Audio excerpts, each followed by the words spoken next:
So, I'm not going to come here and tell you guys that social media trends are bad, they're bad. No, I'm coming here to tell you guys that they can have a negative effect on you if you hop onto them too fast and start to idolize them. They can affect your mental health, physical health, and also change your identity without you noticing. We're back again, back and better. You cannot stop my shine. Yeah. You cannot run me dry. Okay. I would say I'm quite a multifaceted individual. Like, I'm into so many different things. I'm interested with things in different aspects. And yeah, this is one topic I'm interested in. And I feel like I have something to offer about it, like some things to say. And at the end of the day, I feel like even if like I'm not a social media guru or I don't study in like different aspects, I think that everyone has things that they can offer, even children. Like, a child might learn something from their mum one day and then go to a friend in school and teach them that. Like, there are things that you build up through experiences or other people that you're able to share with others as well. So that's what I'm doing. So yeah, I hope you guys enjoyed the first talk I did, and I hope you enjoy this one. So let's get into it. Okay, so as I said, I'm not literally talking about social media trends being bad, but I'm talking about the effect it has on some people, on why it can be unhealthy, and why I'm trying to unsubscribe from them. Okay, so the first thing that social media trends can do to you is move you away from your lane, your path. So I've actually been reading this Bible plan called Stay in Your Lane or Slay in Your Lane. I'll put it on the screen, but I think it's called Stay in Your Lane. And it says that it's really important to build a firm foundation on your values, your passions, what you like, your interests, and things that you know you don't want to associate yourself with. Because if you don't, the things around you, your environment, your influences can really have an effect on changing that. And nowadays, you don't even have to step outside to have things change your values. Like, you can be on your phone scrolling and seeing people doing certain things that maybe you were never into, but one day you're just seeing everyone doing it and you're like, oh, let me just hop into it as well. But there are things out there that are of benefits. Like, I'm gonna be honest, there are things that I know that I like doing. I like going to the cinema, I like, you know, spending time with my friends, I like going to the gym, but there have been things I've seen online. I'm like, oh my gosh, this looks cool. And I will try it out. And if it's not for me, I'm not going to force it. So for example, I saw this immersive exhibition. I actually went to it on one of my vlogs, and I was like, oh my gosh, this looks really nice. And I went there. It influenced something in my interest. And now if I see another immersive exhibition, I will go ahead and do it. But so I'm not saying that everything that you see is negative, but I'm saying if it doesn't align and you know this is just out of my path, don't run and do it because everyone else is doing it. You got to stay in your lane and focus on your identity. Like with me, I know my identity in Christ, so if I know that everyone is doing a certain thing and it doesn't align with that, you can cut me out, sis. Like, I'm not involved. I don't want to be involved. Like, leave me alone. kind of vibe. So yeah, you have to be really like solid and firm on your foundation, otherwise you'll be swept away with the wind with what everyone else is doing.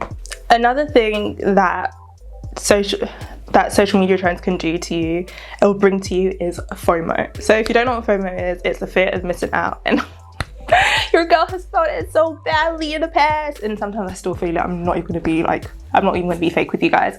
It's bound to happen. Like, if you're seeing people doing this, you're like, oh, I wish I was doing that. Oh, I want to do that. So the more you allow yourself on a platform where people are doing a similar thing, like a trend, I feel like this is really like something that you would see on TikTok, because TikTok's all about what's trending, do you know what I mean? So if you're noticing that everyone is doing this and you're not, you'll start to feel like you're missing out. But if you know what you like, what you enjoy, then if you're seeing people doing something and everyone's doing it, you won't really be bothered, because you're like, I don't really care. They're all having fun doing that, but I have fun doing this, do you know what I mean? So you really have to be careful with FOMO, because things come and go, do you know what I mean? Like, I actually experienced it recently. Like, I think it was January, literally the whole of my For You page was in Paris, and I was just like, I want to go to Paris. Why am I not in Paris? Why is everyone in Paris but me?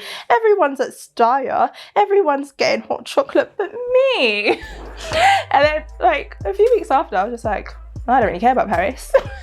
So it is bound to happen, but the more you allow it to happen, you're always going to think you're missing out in life, and you have to focus on the things that you have or the things that you enjoy doing and be grateful with them instead of thinking everyone else is having fun but you, because they're not showing other things that they're doing that might not be fun. They're just showing their highlight reel. So you have to be careful not to like feel like you're the odd one out or you're the one missing out. So yeah, be careful, because social media trends can really give you major FOMO.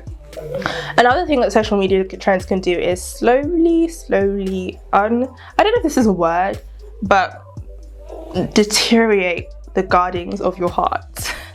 If you know, you know what I mean. So it is clear that you have to guard your heart, because you have to really understand what you're allowing in, because consciously or subconsciously, unconsciously, not unconsciously, unknowingly, like, you might just be allowing things in that are actually affecting you and the trajectory of where your life is going. So if you're seeing so many negative things online, it will slowly affect you and you might not even know. Like, for example, there was a time where my For You page was literally all about like toxic traits, girls being toxic too, because girls are players too, you know, that coil array as well. Just people saying bad things about how girls can be, like, you know, I don't know what the word is, but like toxic. Yeah, girls can be toxic in relationships too. And I was just like, what is all of this? Like, I'm not a toxic person, I don't want to see this. But slowly and slowly, the more you see stuff like that, if a guy was to approach you, you'll be like, sorry, who are you? Do you think you can talk to me? Like, when that's not even you, because you're allowing that narrative to constantly come into your head because it's the only thing you're seeing. So I know with like Instagram, you can control who's on your following feed because those are people you're following. So I think sometimes it's actually good to have, you know, what's that word? A follower wash? No, a spring clean. A follower spring clean. So like, go through your following, see if there's anything that's like not aligned with your mentalities or your values, or things that, you know, the people that you know that will probably jump into the next trend and you're like not into it. It's time to say bye-bye to them, sis. It's time to let them go. And even with your For You page, like I said, I was seeing stuff like that, and I noticed this because I'm watching them. TikTok now thinks I'm interested in content like that, but when I see stuff like that, I'm scrolling past now. So the things that are now coming onto my page are things that I actually really like positivity, things about consistency, things about faith. Like, I'm seeing things like people enjoying themselves, holidays, like things that are actually nice and like bring you joy and bring you like entertainment, rather than negativity that you don't even know is negativity. You just think, oh, this is good advice. Yeah, I should be rude. I shouldn't let anyone chat to me. Like, no. We're not hopping onto those kind of trends, like, girl. And the last thing I noticed that social media trends can do to people is really rip them off of their joy and happiness, because what you're seeing is a highlight reel of someone else's life, and then you're comparing that to, you know, the shortcomings of your life or the things that are not that great. So for example, you're seeing, you know, someone go on, I don't know, a nice trip somewhere, and you're at home and you're not going on a nice trip, and you're thinking, oh, man, I can't even like do something like that. I wish I could. And you're comparing yourself to that person. You don't know that person. You don't know, do you know what I mean? Like, for example, it can rip off your joy. Like, I'm seeing people who are so young thinking, why are they not doing luxury girl life or soft girl life, or do you know what I mean, soft life? Is it soft life?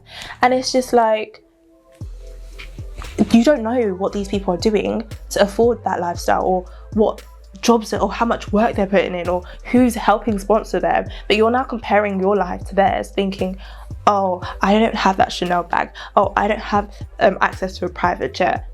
Stop comparing, because you should be grateful and happy with what you have. And obviously you can use some of these things to inspire you. That's why we have things like Pinterest boards and stuff, because they can be inspiring, but don't do it to a point where it's no longer motivating you but demotivating you. Like, you have to look at it from what mindset you're looking at these things at as well.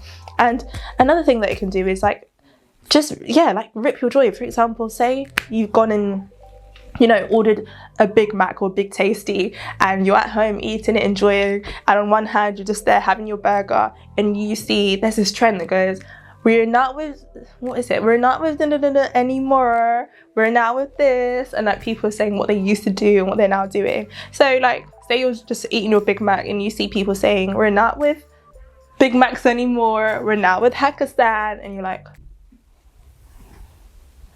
I was enjoying my Big Mac, but I should be doing Hakkasan live. Girl, you were fine with your Big Mac like 5 minutes ago. Don't let anyone else's enjoyment steal what you enjoy. Do you know what I mean? And if that's something you thrive for, if that's something you want to do, like enjoy the Hakkasan lifestyle, then work towards it. But just don't like work towards that. Put in the work that you have to do to get to be able to enjoy fine dining like that. But don't let it rip off your current circumstance or your current situation now. Just use it as a stepping stone. So yeah, I really think that there's a thin line between comparison and motivation, and you need to be careful with social media trends with that. Like some of them can actually be really good. Like people might give out trends that are, I don't know, helping people with fitness, and you're now all jumping onto the, I don't know, 5-week day workout something trend, and it's helping people. But it's just how you like go onto those trends. Have you actually read what you're about to hop onto? Have you done research? Have you,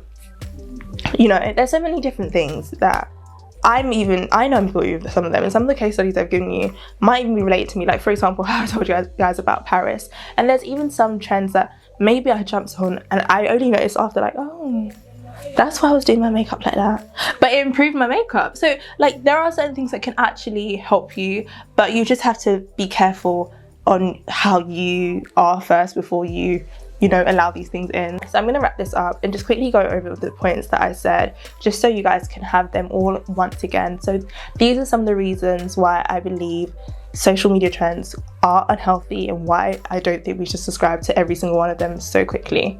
Number one, they can steer you away from your lane. Number two, they can give you major FOMO. Number three, they can end up changing the desires of your heart. And number four, they can bring comparison into your life, which is the thief of joy. So I hope you guys understand where I'm coming from. And like I said again, I'm not saying that they are bad. I'm just saying the way you react to them, or the way that they can affect you if you are not firm in yourself. So number one, so major thing I would say is really work on your identity. Take some time out, know what you like to do, know who you are.